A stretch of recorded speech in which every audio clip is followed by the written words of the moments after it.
سلام بچه‌ها، خوش اومدی به ویدیو جدید. پارت 4 ساخت پرچمایی که شما میگید به درخواست این کامنت که نوشته پرچم پرتغال سو. میخوایم با هم دیگه پرچم پرتغال رونالدو رو درست کنیم. پرتغال درست کنیم، برو بریم. خب بچه‌ها، سریع و جنگی میریم طرف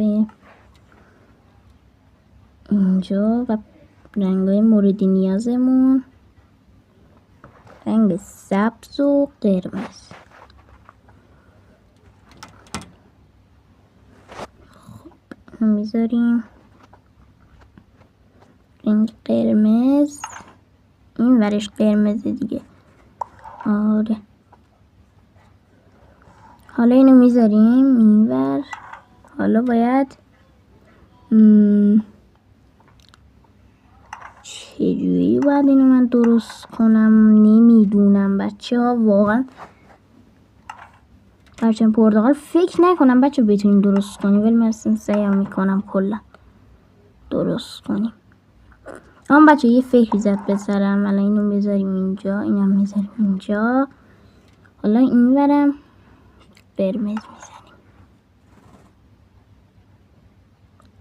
این طرفش الان درست شد. نوشته وسطش هم با رنگ زرد میزنیم.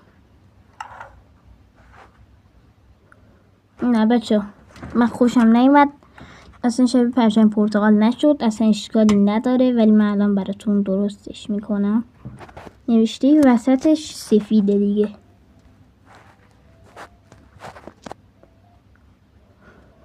بله بچه، اگر از این طور ویدیو خوشتون میاد حتما داخل کامنت ها بهم بگید که بیشتر براتون درست کنم بچه های. این شده پرچم پرتغال ما. میدونم زیاد خب بد نشد، خداییش خوب بود. آقا اگه خوب بود تو کامنت ها بگینا، 1 تا 10 نمره بدید.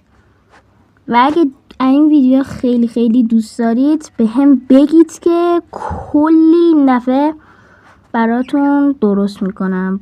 تا این ویدیو دیگه، بای بای.